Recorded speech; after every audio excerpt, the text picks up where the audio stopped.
The views and opinions expressed in this podcast are simply that, opinions. All are presumed innocent until proven otherwise in a court of law.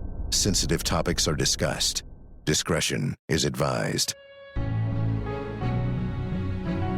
Welcome to the Court TV podcast. I'm Vinny Politan, and this week we have an audio edition of our original true crime series, Someone They Knew with Tamron Hall, which profiles crimes committed by those closest to the victim. We're looking at the 1992 murder of an Atlanta homemaker who was killed in front of her two young children. Police were left with the question, who would want her dead? The answer may lie in a safe belonging to her husband. Have a listen. This is the Court TV podcast.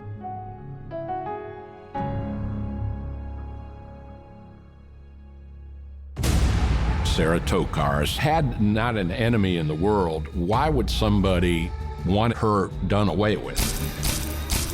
What did the man say? Don't try to with me. It was just a story of greed and power. She told me she found bank accounts in Montserrat, Nassau. You were a thief. I was. You were a counterfeiter. I was. You were a liar. That's true. It's a no-win situation. And it doesn't make any sense.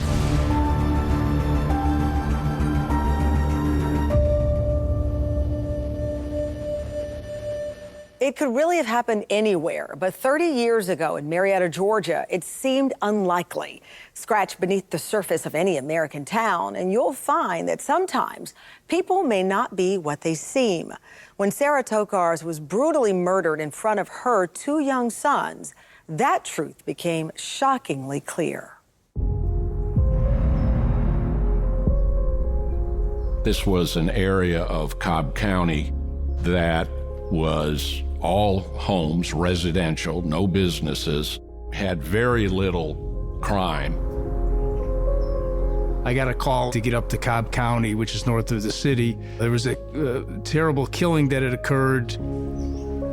It happened in a place where that doesn't happen. It happened in affluent East Cobb, and the facts were just almost unbelievable.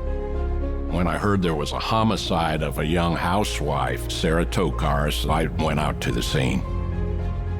A mother gets killed with her two children in her car. A beautiful young lady. I don't believe there was ever a nasty thing said about her.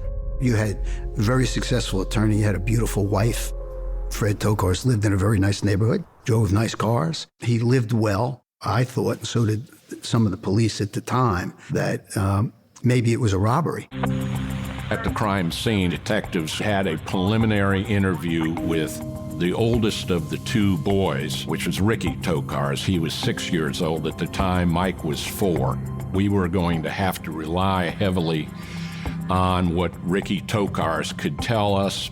Sara was visiting her parents in Bradenton, Florida, with her boys. They were driving home after Thanksgiving weekend, got home late Sunday night. A black male met them at the door going into the kitchen, and he was carrying, as Rick said, a pirate gun. The male ordered them all back into the car. Sara was driving. The assailant got into the back seat directly behind Sara. As they drove out toward the main road, the assailant told her to turn right into a dead-end street. Then the gunman shot her in the back of the head, killing her instantly in front of her two sons. She slumped over the steering wheel. The car veered from the right-hand lane across the left-hand lane and into the open field where it came to rest. Ricky got his brother out of the car and they ran for help to the house that was closest to the field. Rick really was the only eyewitness that could really tell us what happened. He was very consistent in his story. It never changed.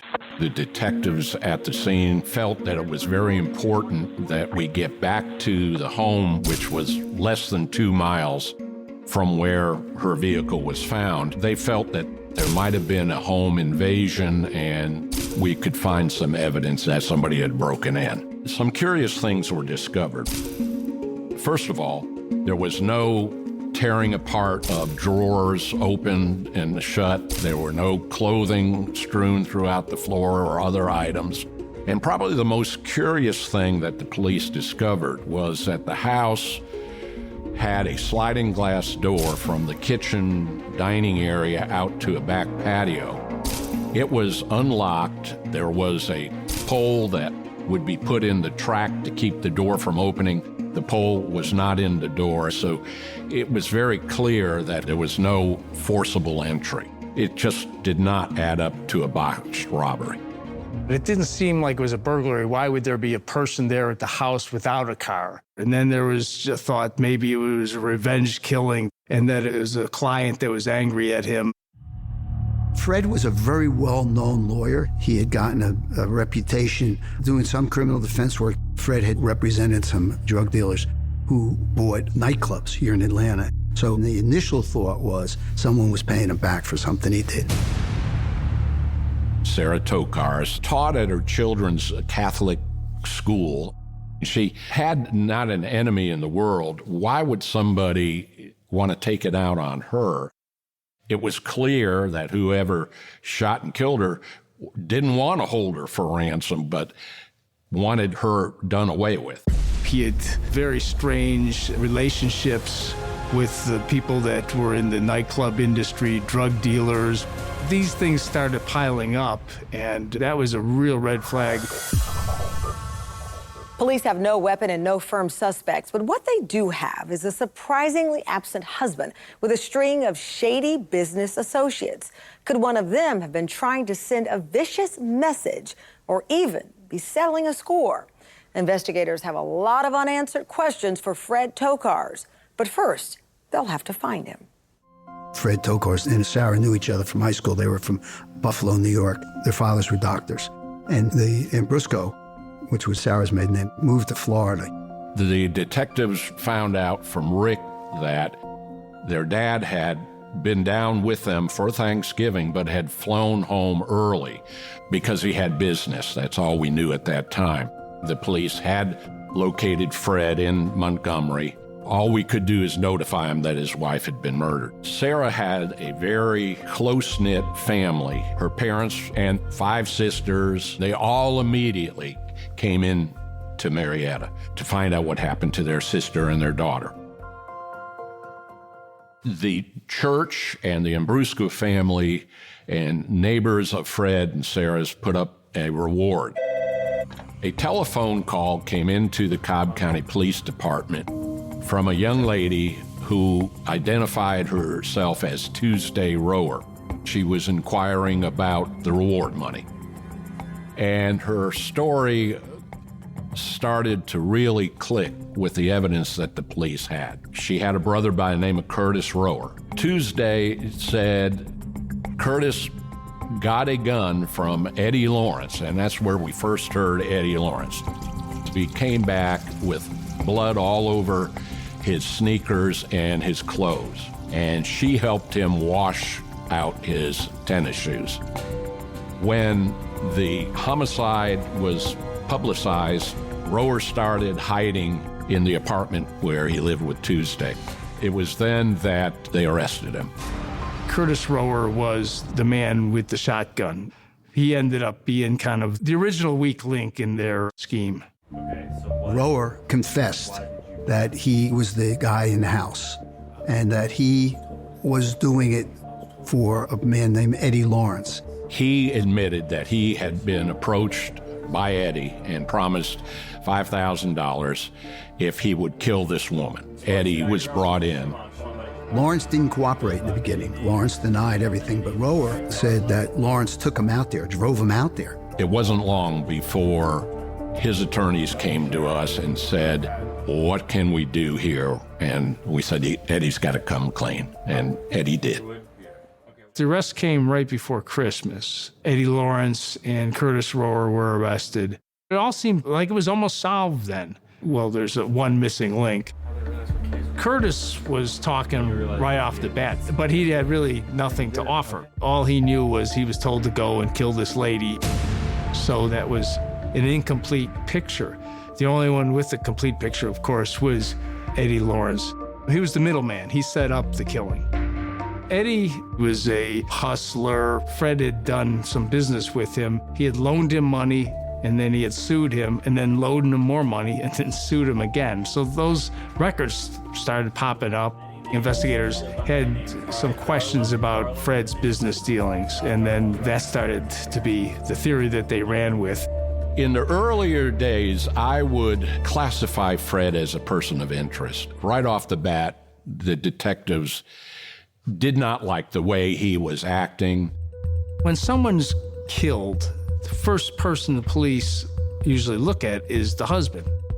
On the other hand, he was a grieving spouse.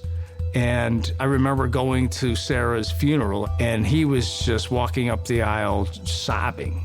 And I remember turning to the person next to me, and I go, he didn't do it. Fred, in his answers to the police, was evasive on just regular things. What other associates did you know may have something against you or your wife? I don't know anybody of that nature. I'm a criminal defense attorney, but I don't know anybody has any grudges. He had very strange relationships with the people that were in the nightclub industry, drug dealers.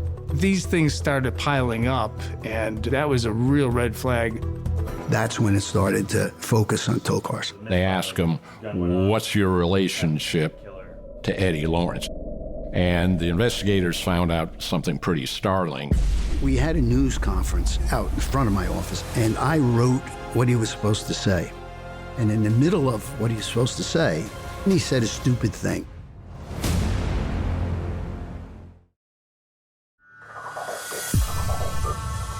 With no real evidence uncovered yet tying Fred Tokars to his wife's brutal murder, investigators nonetheless are honing in on him after some troubling inconsistencies in this gruesome story.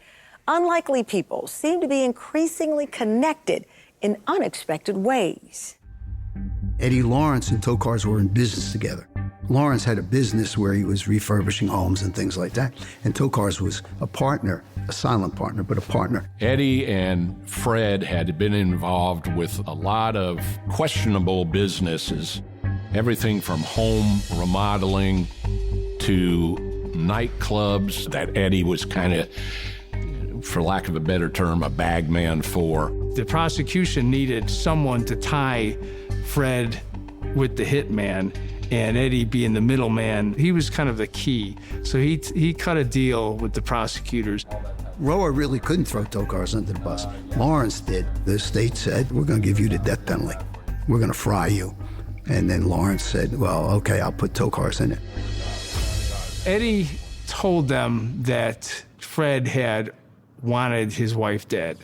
Fred said, I've got to do away with my wife. She knows too much. Eddie said, for the right money, I can find somebody. And he found Curtis Rower. The police immediately went back to Fred and said, do you know somebody by the name of Eddie Lawrence? And Fred kind of brushed it off. Right then, the detective said, I think we're on the trail to who's behind all this. Fred Tokars lived a double life. On the one hand, he was a part-time municipal court judge, was very politically connected. Obviously, he practiced law in a high-profile manner. On the other hand, he represented drug traffickers and drug dealers. And not only did he become actively involved in setting up the nightclubs, he liked to party at the nightclubs. Sara Tokars became aware of the dark side of the man that she had married and his proclivities to engage in sexual activities with other women, and she was going to seek a divorce. Fred had different relationships in the past, and his marriage had been on the rocks. Sara became frightened to death. He always told her, if you divorce me, you're not going to ever see your sons again. I'm powerful, I know people. Sara had looked into a safe that he had and found some documents. Sara Tokars' first cousin, Mary Rose Taylor, was present in the Tokars' residence when Sara had discovered the safe was unlocked. These documents identified offshore bank accounts in the Turks and Caicos Islands in the Caribbean. It would appear hundreds of thousands of dollars had been deposited offshore into these accounts, which Fred Tokars controlled. We were trying to find out, is he just squirreling maybe some dirty money away? Well, all of a sudden, our investigators get a call from the U.S. Attorney's Office in Atlanta that they had been conducting a very in-depth investigation into a criminal ring laundering drug money through nightclubs in the Atlanta area. They found out that Fred was the lawyer for the people running that club, and that he was involved in the money laundering of drug funds. The feds said, we had a parallel investigation of Fred and Eddie Lawrence. Fred, I think, thought he was smarter than the people who would be investigating him. It was getting close to Christmas. Things were really heating up, and the finger was pointing towards him. And then he said a stupid thing. We had a news conference out in front of my office, and I wrote what he was supposed to say. And in the middle of what he's supposed to say, he looks up and he says, I started to think of the lifestyle that I was losing. Not only my wife, but my whole lifestyle. I wanted to knock him out. That's what I was thinking. How can I punch him before it came out of his mouth? He says, my whole lifestyle has changed. And everybody just immediately, my telephones erupted, the police department, people calling in, what do you mean your lifestyle? Your wife just got murdered and you're worried about your lifestyle? It was just such a curious unmasking of this person. We then said, Fred's our suspect. Things were looking bad for Fred. His partner, Eddie Lawrence, had been arrested, so Fred felt like he was the hunted one. That's when the smoking gun happened. Fred was still trying to maintain a semblance of a relationship with Sarah's family. Fred agreed to go to Florida with the boys during the holidays. One day, Fred comes to the door of the motel and says, I'm not feeling very good, so if you all go to Busch Gardens, I'll just stay here. When Dr. Ambruska got back to the motel, they banged on the door of Fred's room, got no answer. Dr. Ambruska got the manager to unlock the door, and Fred was unconscious on the bed. He had ingested pills to kill himself. Dr. Ambruska actually revived him and sent him to the hospital. Frederick Tokar was found unconscious in a hotel room today, December 24th. He is now in fair condition. His vital signs are stable. And he recovered. He left a suicide note. It was all about me, not poor Sarah, not poor boys. Never said I did it, but just my life is over. The pressure was tremendous on him. And then when he attempted suicide, that didn't help him publicly. There was some thought whether it was a real attempted suicide or he was just trying to mitigate his involvement. It was very clear from the timing of Eddie's arrest and questioning by the police and Fred wanting to commit suicide that he was worried to death that Eddie had told something about his involvement. That's when I said to the detectives, let's go get a warrant for Fred. He's just sealed his fate. Let's face it, Eddie Lawrence and Curtis Rower weren't the best witnesses. You'd have done anything that would have been to your advantage back then, wouldn't you, Mr. Lawrence? With Fred Tokars finally in custody after Eddie Lawrence has fingered him as the mastermind of Sarah's grisly murder, it's time for the prosecution to lay out its case in court. Tokars was rushed into the federal courthouse building in Atlanta this morning a little more than 2 hours after he left South Florida. The thing that made this such a horrific crime is that not only was it a murder, but it was done in front of her two sons. That was the thing that gripped the city. And by the time the trials came around, there was palpable anger against Fred Tokars throughout the Atlanta metropolitan community. Fred Tokars could not get a fair trial in Cobb County, Georgia. So it was moved to Walker County, Lafayette, Georgia. All right. Come to order. Most importantly, what we were concerned about when there was a change of venue granted was to get to a community that had not been infected by the Atlanta media. Please be seated. Thank you. I find people in this part of the state to be highly and ruggedly independent thinkers. He will get a fair trial here. State of Georgia versus Frederick William Tokars. The citizens of Georgia charge and accuse Frederick William Tokars with the offense of murder. On the prosecution side, you had Tom Sharon, who was the elected DA, had been the DA since he was 27 years old, and particularly experienced in death penalty cases. Let's start our opening statements. I'll call on the District Attorney, Mr. Tom Sharon. Ladies and gentlemen, jury, the evidence will show you the corrupt conspiracy between three individuals: Eddie Lawrence, Curtis Rower, and Fred Tokars. It is a case that the evidence will show you deals with ambition, blind ambition, of the defendant wanting to get ahead, to exercise his political power and control people. It is a case of greed, and it's a case of betrayal. Fred put together a pretty formidable team. We knew that we better be on our game. We had Jerry Froelich, a very fine lawyer, really passionately believed in Fred's innocence. And then you had a very fine local attorney, Jimmy Berry, who tried a lot of death penalty cases. Attention, because this is the most serious case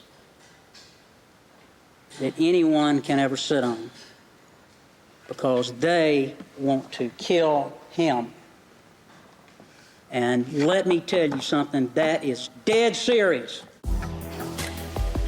Please state your name, ma'am, and where you live. My name is Mary Rose Taylor, and I live in Atlanta. Fred supposedly had some offshore accounts where he was spiriting money so it wouldn't be detected. She told me she found documents indicating bank accounts in Montserrat, Nassau, and the Turk-Caicos Islands.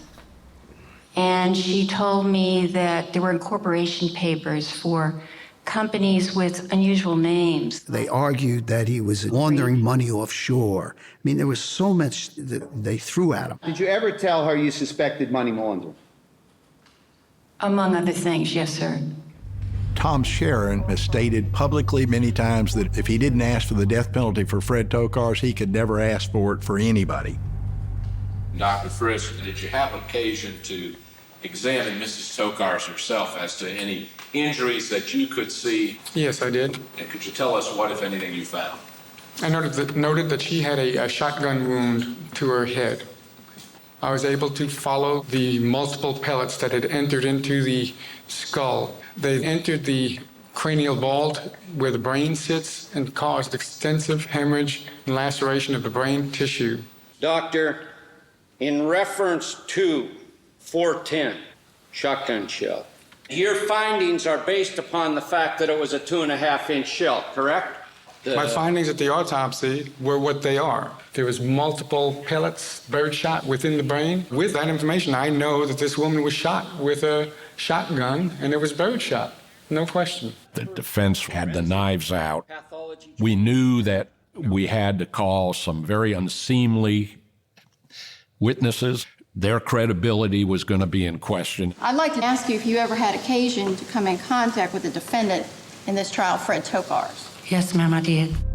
I was standing outside approximately 5 minutes. A long, straight black limousine pulled up. When I came over to the car, the back door opened. The gentleman in the back, who is Fred Tokars, asked me, was I working? And I said yes. And he asked me to, I asked him, did he want a date? And he said yes. So I got into the car. He wanted oral sex for $100. After I performed oral sex, he asked me, well, did I know any drug pushers who could kill his wife? At the time, I really didn't think anything about it. It kind of scared me. They brought in this prostitute who told, I thought, the most ridiculous story of the whole thing. She claims she's standing downtown and a limousine pulls up. Tokars is sitting in the back seat and says, "I'll pay you some money if you can get me a hitman to kill my wife." You remember telling the officers that he had too much to lose, mainly his dance business? Is that what he said? When he did say something about a dance business, I have also been a strip dancer, and I made the comment that I could help him with the dance business, but I couldn't help him with anything other than that. I assume that you got his name, didn't you? No, sir, I don't remember getting his name. Not at the time. Don't remember getting the name? And you didn't get a card from him or anything so that you decided you wanted to dance again, you could get a hold of this person again? Sir, after he made the statement and asked me the question, did I know anyone who could help kill his wife, I was ready to get out of the car. I didn't wish to have anything else to do with him.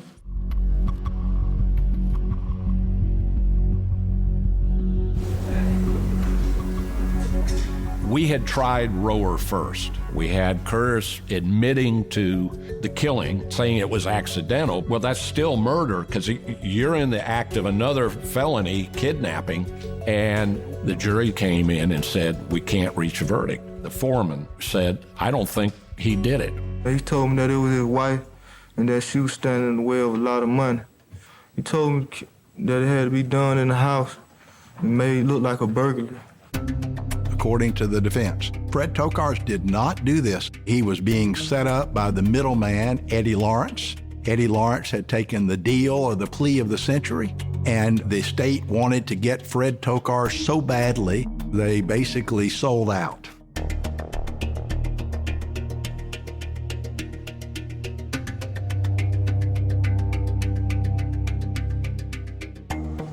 Whose initial idea was it to kill Sara Tokars? Fred Tokars. Eddie Lawrence confessed that Fred Tokars had solicited him to hire a person to kill Sara, that Sara posed a threat to him.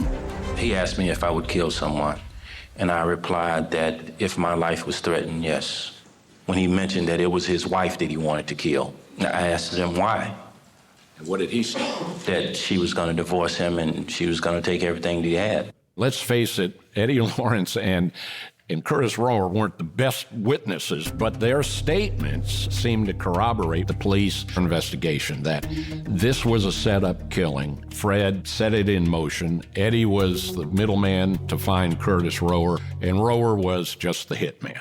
How long after you went to the defendant to hire him because you were a subject of a counterfeiting investigation, did you and the defendant become business partners?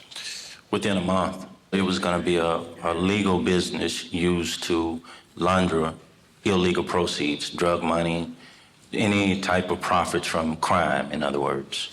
Eddie's story increasingly corroborated his relationship with Fred. Who got you to set up the murder of Sara Tokars? Fred Tokars. And who was to pay you for the killing of Sara Tokars? Fred Tokars.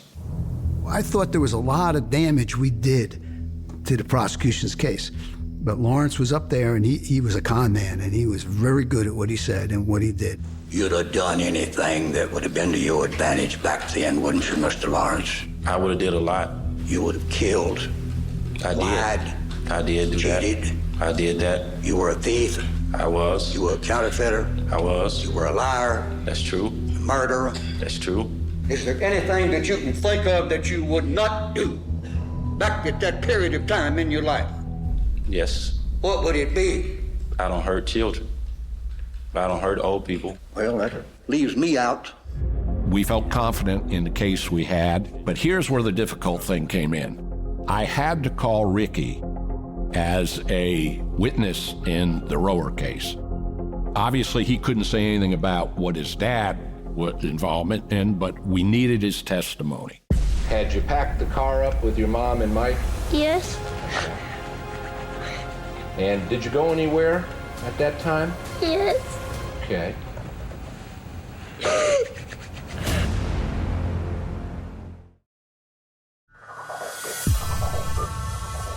The state has clearly and passionately laid out its case against Fred Tokars, but it relies on the testimony of some deeply unsavory characters, not the most credible key witnesses.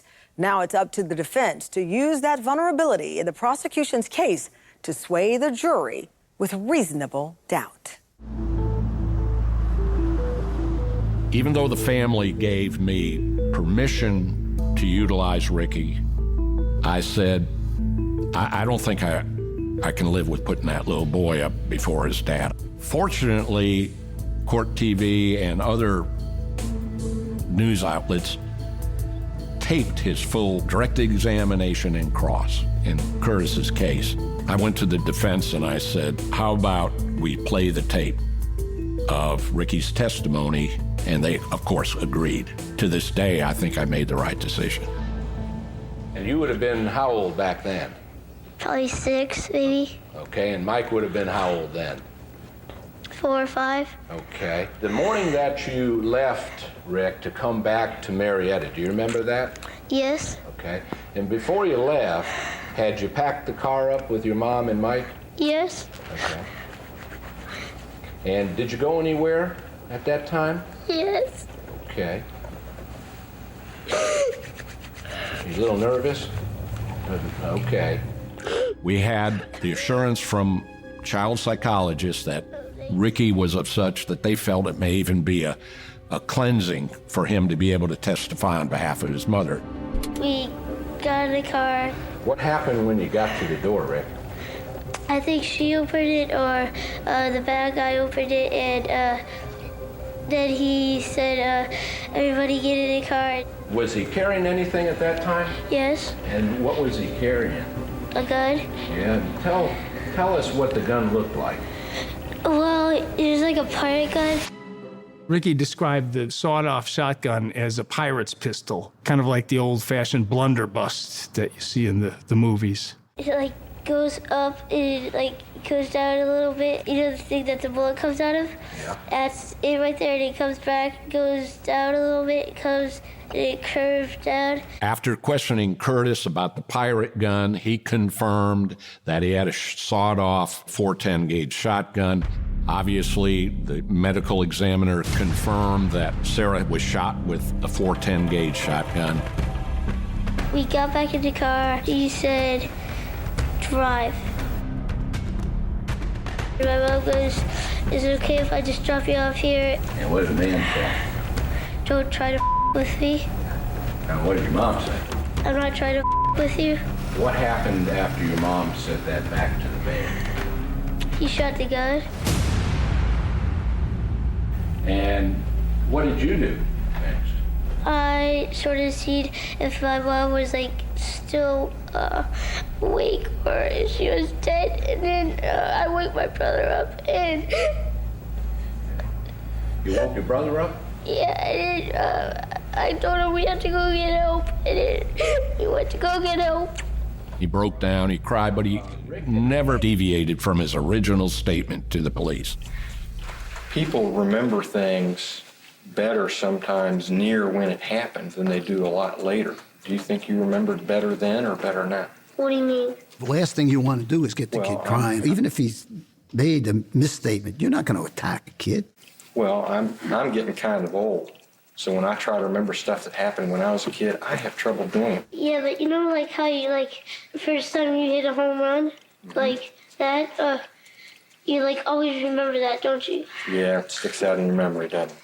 Yeah, and that's like what it was when my mom and stuff.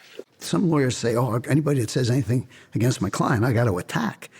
No, you don't, because you got 12 people over there, and those jurors may not like that attack. State ready for closing argument? Defense ready for closing argument? Let's bring out the jury, please. As the case was winding down, we said, we've put up everything we got. We felt confident that the jury was going to agree with us. At this time, I'll call on the state of Georgia. Only from the bits and pieces of family members and friends and confidants were we allowed to have a glimpse of the personal horror of what Sara Tokars lived through from 1987 to her tragic murder in 1992. The storm clouds have parted, and now, once again, sunshine is streaming in because the truth has been told. It reveals the corrupt conspiracy set in motion by the defendant, Fred Tokars. You're going to do what's right, and that is administer fairly the only just verdict that's demanded and is cried out for in this case, and that's guilty of all counts. We didn't think the defense did that good of a job that we always feared they may, to put a lot of doubt in people. Ladies and gentlemen of the jury, the state has the burden, the responsibility of proving this case to you not to a reasonable doubt, but beyond a reasonable doubt. And the central theme of this case is Eddie Lawrence. Because Eddie Lawrence is the state's case. If you don't believe Eddie Lawrence, then you must not and cannot find Fred Tokars guilty.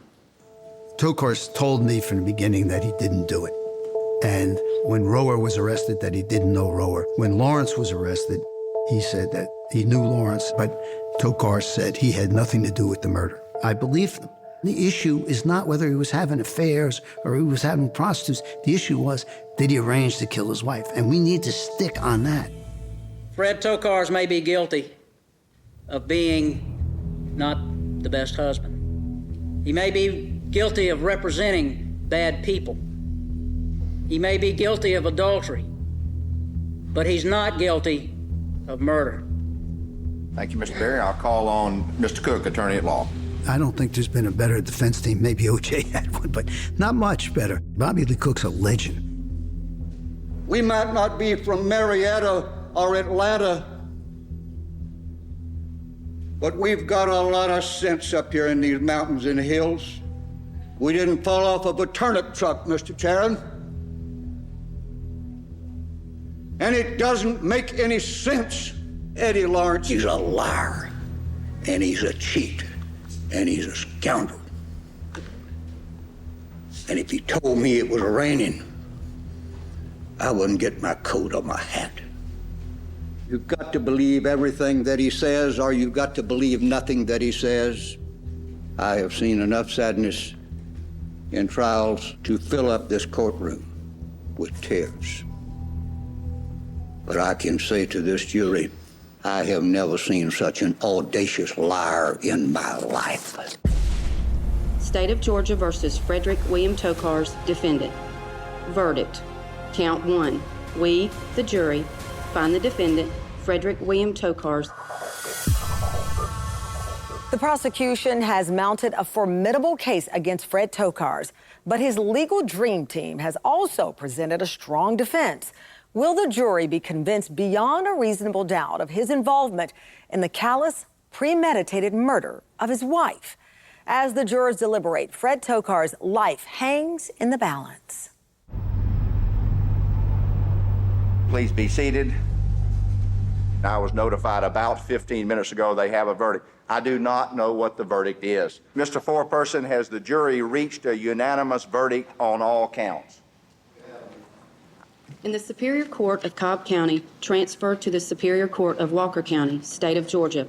State of Georgia versus Frederick William Tokars, defendant. Verdict. Count 1. We, the jury, find the defendant, Frederick William Tokars, guilty of malice murder. He was guilty of the murder of his wife. He was also guilty of several other felony charges.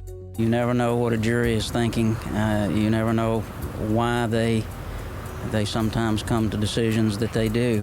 I thought they got there because of the overwhelming prejudicial things that happened. Also because of the publicity. I just think they got overwhelmed with badness, that he's a bad guy. We're just delighted with the verdict because obviously what this trial has always been about is, did the defendant cause his wife to be murdered? Did he hire somebody or procure another to commit the murder? And that's what the jury has found. We felt very good about going into the death phase.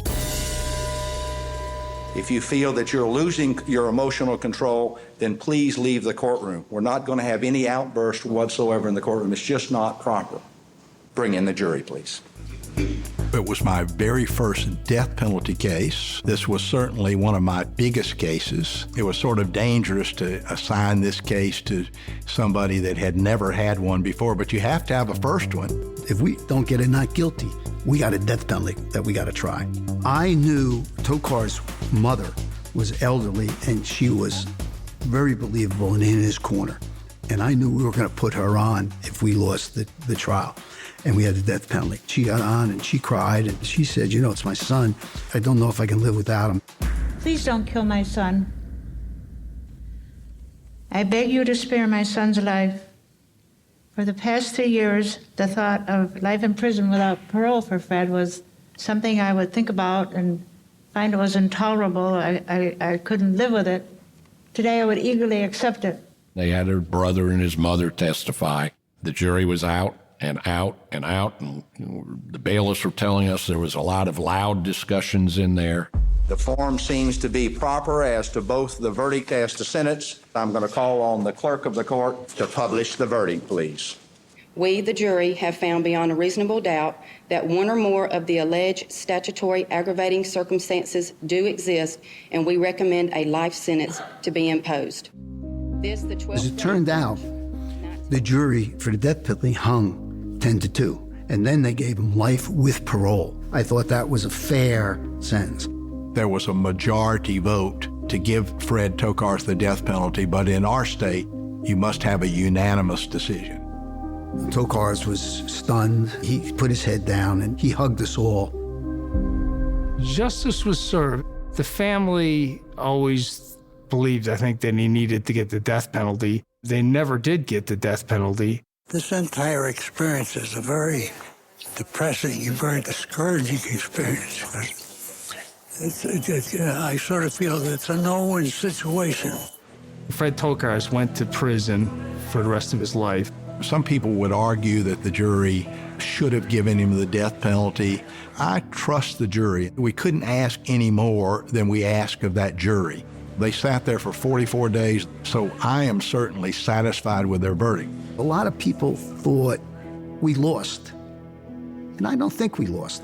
We kept him out of the chair. There were cases when the death penalty is warranted, and I tried a lot of death penalty cases successfully. But I always felt, look, once you do your best and you put the evidence before a jury, that's their decision. I'll never second guess a jury's decision. But I felt justice was served because the citizens of Cobb County got their day in court. We're just so thankful for justice. We're so eternally thankful, all of us, from the bottom of our hearts. We're just so thankful for Sara. Sara Tokars is remembered. This is one of those cases that just about anybody who is here remembers it. It was